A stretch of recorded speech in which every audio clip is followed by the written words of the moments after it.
They say if you can't beat the heat, get out of the kitchen. But I say, why are we in the kitchen? We could be in the game room. So let's get fired up and learn how to play the card game Beat the Heat. 2 to 10 people can play this sizzling hot game, making it perfect for family gatherings, parties, and get-togethers with friends. In Beat the Heat, players are trying not to get burned by peppers that are just too spicy. Place cards on the table from lowest to highest while avoiding penalty point peppers. The player with the fewest peppers, also known as points, at the end of the game wins. To set up, shuffle the deck. Deal 10 cards to each player. Deal 4 cards on the table face up in a column, creating the start of 4 rows. Set the rest of the deck aside for now. Beat the Heat is played in rounds. Each round is made up of 10 turns, 1 for each card in your hand. On a turn, all players choose a card, reveal the card, and place the card. When choosing a card, all players select 1 from their hand and place it on the table face down in front of them. Once everyone has chosen, players reveal their cards simultaneously, flipping them face up. Each card has a card number and a point value measured in peppers. So this card has a card number of 95 and a point value of 2. You get it. Remember, points are bad, gross, yucky, no thank you, you don't want them even if you like peppers. Starting with the player who revealed the lowest value card and continuing in order to the highest value, players one at a time place their card at the end of a row following 2 important rules: the ascending order rule and the least difference rule. The ascending order rule means that cards must be placed at the end of a row. The card must be of a higher number than its neighbor on the left. Remember, ascending. The least difference rule means that if a card could be placed in multiple rows, it must be placed next to the card closest to its number, like in this example. The 30 card is higher than both the 12 and the 28.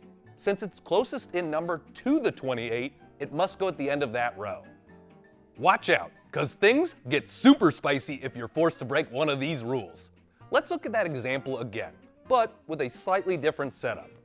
The 30 card is lower than the cards at the end of all 4 rows, meaning the ascending order rule cannot be followed.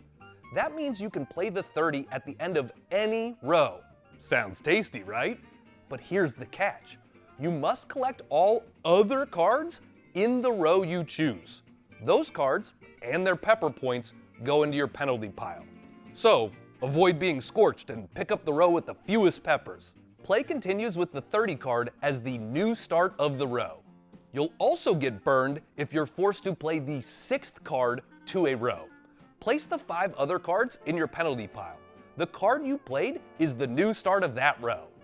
Once all players have placed their cards, the turn ends and the next one begins. Continue playing turns until all 10 cards have been placed. When players no longer have cards in their hand, the round ends and everyone counts up their penalty points. 1 point for each pepper in their penalty pile. Remember, you don't want points. If no one has reached 66 or more points, tally the scores on the score pad and begin a new round by shuffling all the cards, dealing 10 to each player, and setting up the rows just like at the start of the game. Rounds continue until one player has accumulated a total of 66 or more points. Find out who has the fewest total points, and they are the winner. Players ready to turn up the heat can try the advanced variant. During setup, determine the number of cards to use by multiplying the player count by 10 and adding 4. Pull that number of cards from the deck in numerical order, starting with the 1 card. Remove the rest of the cards from the game, spreading the remaining cards face up on the table. Starting with the youngest player, choose 1 card at a time to form your hand until everyone has 10 cards. The 4 leftover cards start the 4 rows. Then, play the rest of the game as normal.